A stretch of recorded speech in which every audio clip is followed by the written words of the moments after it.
Good evening, everybody. It is Matt Weaver here, and I wanted to do a live stream. I haven't done one in a bit, and thought we would talk about some of the current events and things that are going on in the world, I guess, and some thoughts around the nature of suffering and pain.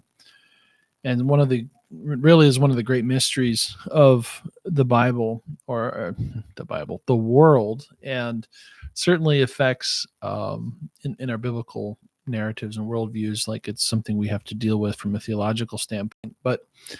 Um, but yeah, so a lot has happened on in the world stage the last while. Of course, the biggest thing is this Palestinian Israeli conflict, and there's a lot of different ideas surrounding what's going on over there. And it's shocking to me the amount of people that are, um, how would you say, it, are supporting Hamas and without understanding what's going on, the reality on the ground. Of course, I'm not going to get into that as much, but what we see on both sides is a lot of suffering, a lot of pain. And that's often one of the things that get brought up by atheists is how can a just God or a good God allow so much suffering and pain?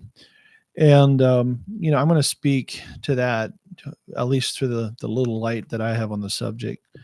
And to understand that, I guess, goes to a dream that I had many years ago. And it was a very vivid dream, a life changing dream where God showed me. It was unexpected. Let's put it this way. So He showed me the reality of heaven, of hell, earth, and the space in between. And one of the things I recognized as I was in this earth is that we are really given one power or one ability, and that is the power of choice. We choose. That's about all we can do. We don't have power much beyond that. And if you really break down all, I guess, human history, it's the choice to do this or the choice to do that. If you break down the biblical story all the way back to even in the Garden of Eden, it's the choice between the tree of life and the tree of the knowledge of good and evil, or do listening to God or not listening to God. And so, with that being at the core of our human experience, it's one of these interesting realities that we have to we know as the consequence of choice. Choices have consequences, good or evil. And you can essentially break down roughly human experience into those two categories. That we experience the good of our choices or the evil of our choices. We experience the good of other people's choices or the evil of other people's choices. We experience the good of God and also the evil that is in the world. I'm not saying that God's evil, just there is a reality of that um, that exists. And so, how do you break this down?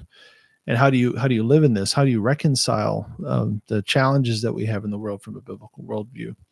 And those are legitimate questions, legitimate things that people wrestle with, and I'm no different. Why does God, who has chosen His people Israel, why does He allow Israel to suffer so much? Why did He allow the Jewish people to go through the Holocaust? Why did He allow world wars where millions of people die? Why did He allow that attack on October 7th? At the end of the day, it's because people make choices, because we do have power of choice, and we live by those choices. And humanity rises and falls together. The end of humanity is the end of liberty, and ultimately destruction and death comes by choice. And the earth will choose to defy God and to defy each other and to not operate in the principles of love.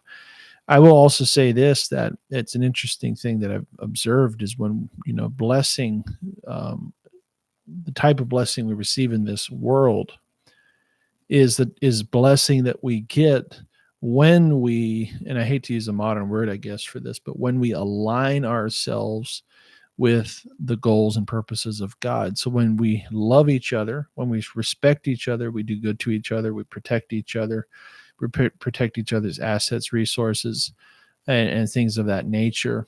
Um, that is when the goodness of God is manifest, and we see blessing. Our lives are blessed. Our families are blessed. All the blessings that we read about in Deuteronomy 28, I believe. the blessings that come on with faithfulness and obedience. And those things come as a result of our faithfulness to God's purpose and plans. And yet we will live by our decisions and consequence of those choices. And so we can never forget or downplay the reality of, you will reap what you sow. And that's really a frightful thing in one sense, but it's also a liberating thing, because if we recognize that principle, God has also given us the tools to sow good seed, to make good choices, to do good in this world, and not just to sow evil and corruption. And so we can see the fruit of that manifest. And for myself, I guess where I'm at in life right now, I scratch my head sometimes, because I do a lot of interactions with a lot of different people, a lot of different personalities. And I have become, I guess, keenly aware of the differences in people and what motivate them, the priorities of some people versus others. Some people, the priority is to do things, I guess, be very task focused. Others are very goal focused. Other people are lifestyle focused. Other people are, people derive meaning from a lot of different things in life. And I recognize that almost every person has a unique view and vantage point of what they consider success in life. And it's unique because every individual has that freedom. They have a freedom to live out what they're comfortable with.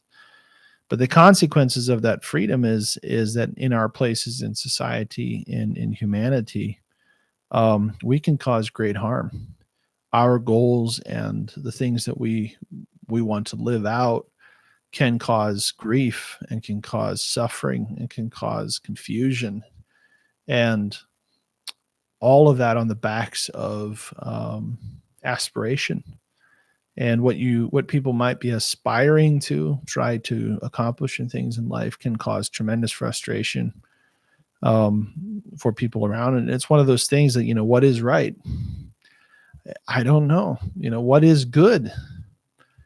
It's all of these questions are so subjective. Get into, I guess, a philosophical position. If you go to a capitalist type of a system, for instance, you have the ruling class and you have the working class. And a lot of these ideologies, like a Marx, for instance, was that all power is evil. We need to tear down power. And yet a world without power is pure chaos. A world without authority is chaos. And it's interesting that even the kingdom of darkness has a power structure. Jesus says that no house divided against itself can stand. In other words, you have to have an authority structure and a power structure within any kind of hierarchical system, I guess you could say. Or it will fall apart. And if that system, that leadership system is divided, ultimately that organism or organization, as we would call it, will dissolve. And the choices that are made for good or for bad affects everybody in that organization. And so it's really unique how this system works. And if you look at government, can be the same thing. Governments are power structures that have been decided by humanity and civilization. And yes, they are instituted by God in a sense, because God is ultimately on the throne. But you have this reflection, I guess, of divine order in the human world, and constantly people trying to tear down these power structures. And on the flip side, you have people in positions of power who constantly are abusing those positions. And so one has to ask the question, what is right?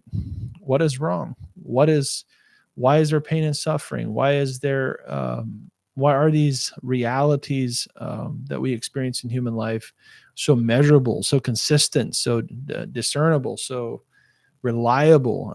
You look out throughout history, you see the same patterns over and over and over and over. The same stumbling blocks of humanity just simply exist all the time.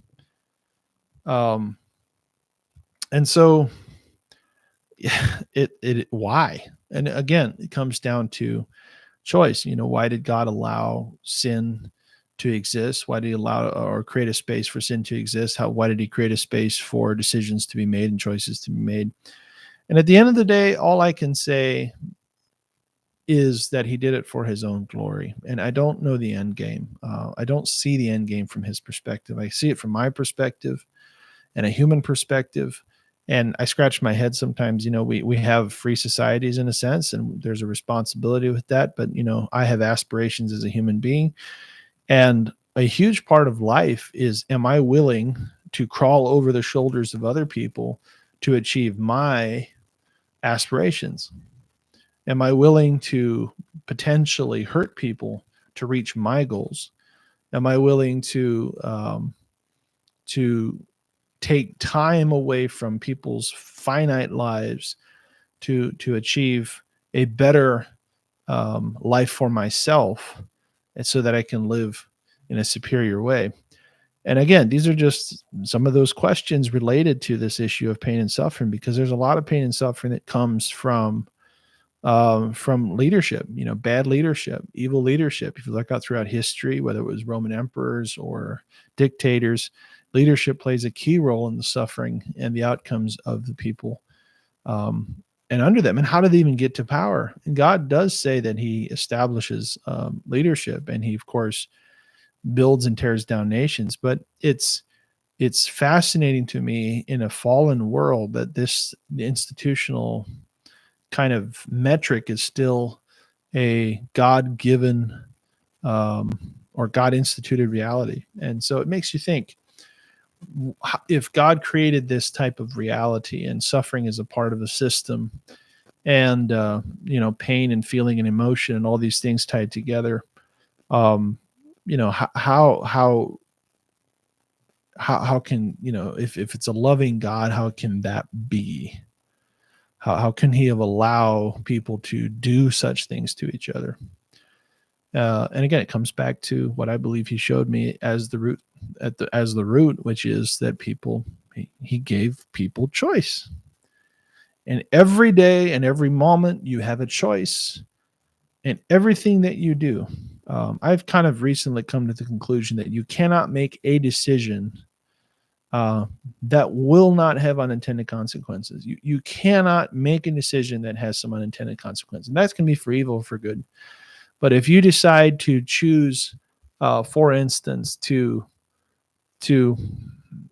I guess use a crude analogy, I can choose to overeat at every meal. The consequence of that is weight gain. I can choose to undereat at every meal, and the consequence of that is starvation. I can choose to buy a new car. The consequence of that is a decrease in personal value because I have to pay for that. I can choose to work overtime. I can choose not to work overtime. I can choose to work 3 days a week. I can choose to work 7 days a week. I can choose to live in this country. I can choose to live in that country. All of these variables. And as humans, we tend to think somehow that God is guiding all this whole process, that we're trying to follow his will, and we're told often by popular preachers that God has a plan for our lives. And then we run into some of the difficult things of life, and we're like, well, where is God in all this? How can he have allowed this? And our eyes open up to the realities of life and to some of the, dare we say, unfairness. And we recognize that we're in an imperfect world around imperfect people, surrounded with imperfect reality. And it's disheartening. That's why a lot of people at that point start blaming God. Well, God, how can you do this? How could you allow this? Again, I come back to, well, this was part of the plan of choice. And as a believer, we look at this and we see that Jesus, who made the world, according to John, who was the creator of the world, who's the creator of this system, also felt responsible for what had happened.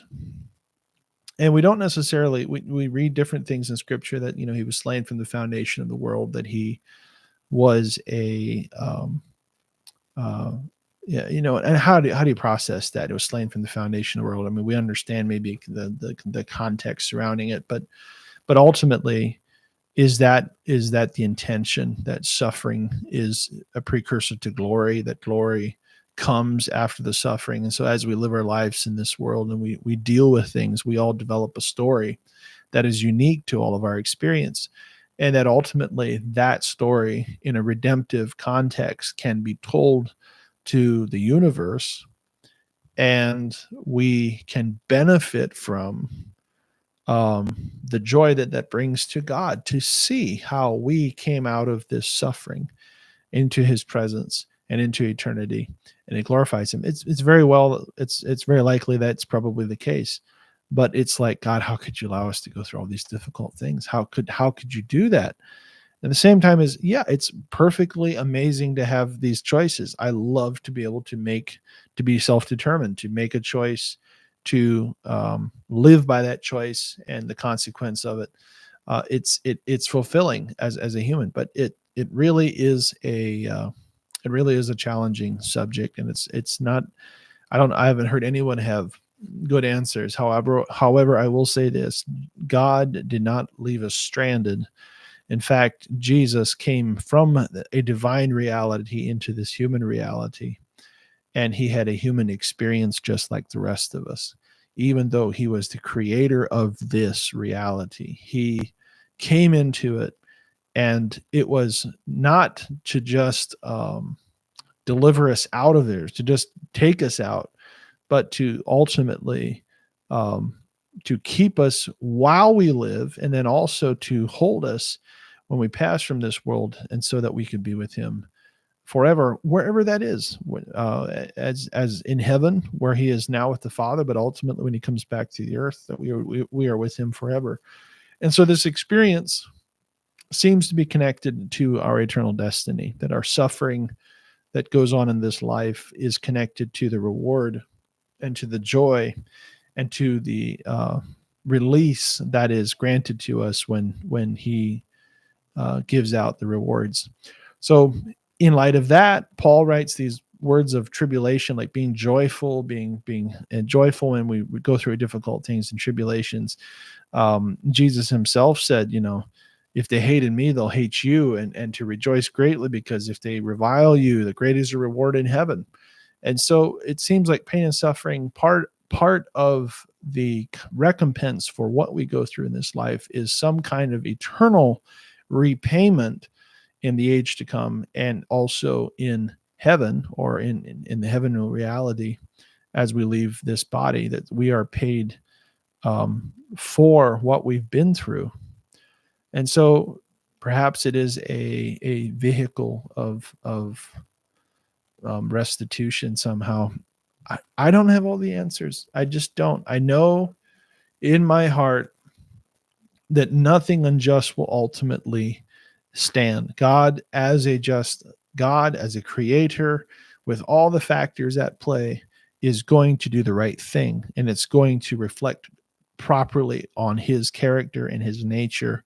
It is going to make him look good, not bad. And that I have to trust in that. So as we go through challenges in this life, whether it be for blessing or for not, we know that he is with us. And I do believe and I do trust that when we sow good things and we sow towards blessing, that we are protected from many a calamity by the power of God in this life, based upon us aligning with his eternal purpose. And when we do, the earth actually works for us and not against us. And I'll give you just one example of that. I was in Jordan many years ago, and as I was in Jordan's it's a nice country. It's not as developed as Israel. And I remember driving down close to the border, and we were in the north, going through northern Jordan, going down to the crossing at close to Bet Shan. And we came to the border, and we got out. And I remember just, you go through Jordan, and just that when you crossed into Israel, the atmosphere was different. And not only the atmosphere, but the order, the concept around peace and chaos, shalom and chaos. This Jordanians, it's a lot more chaotic. It's a lot more chaotic culture. It's fine. I've been in all over the world, different countries, and you get this sometimes in more underdeveloped countries. But there's something to order. There's something to there's blessing in order. There's blessing in good systems. There's blessing in good leadership. There's blessing in good decisions. There's blessing in good stewardship. And when we violate these principles to try to achieve things that tramples on our fellow humans, it ultimately does not reward us. We are ultimately not rewarded for that. And we read that type of wisdom over and over and over when we have different things throughout biblical, as we are walking through things, we have lots of different things that take place. We have to trust in how would you say it? Struggling for some words. I guess I would say it this way. When we trust in God's ways, and we trust in wisdom, and we trust in the leading of the Spirit, and we listen to the voice of God, things go better. Things are more in order. And sometimes the solution to our problems is actually to surrender, is actually to give up our dream, or our will, or our what we want in that moment. Sometimes that is actually the solution to it. And we walk in blessing because we are no longer walking according to the flesh, but through the Spirit. One of the things that I've been studying on the last while, I'm going to do a presentation on before too long here on the channel, is this difference between walking in the Spirit versus walking in the flesh. And it's quite amazing, the difference in the Bible when we read about this mystery, and the differences of acting out in the flesh or acting out in the Spirit. When we act out in the Spirit, as God gives us power and ability, then we walk in His provision, and we walk according to His plan, and we walk according to His will. And the consequences of that are blessing, not cursing.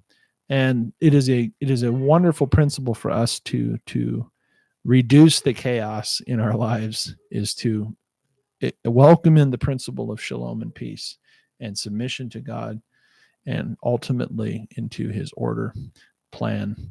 So anyway, that's it. Thanks for, I guess, listening to a conversation. Maybe it's a little random for y'all.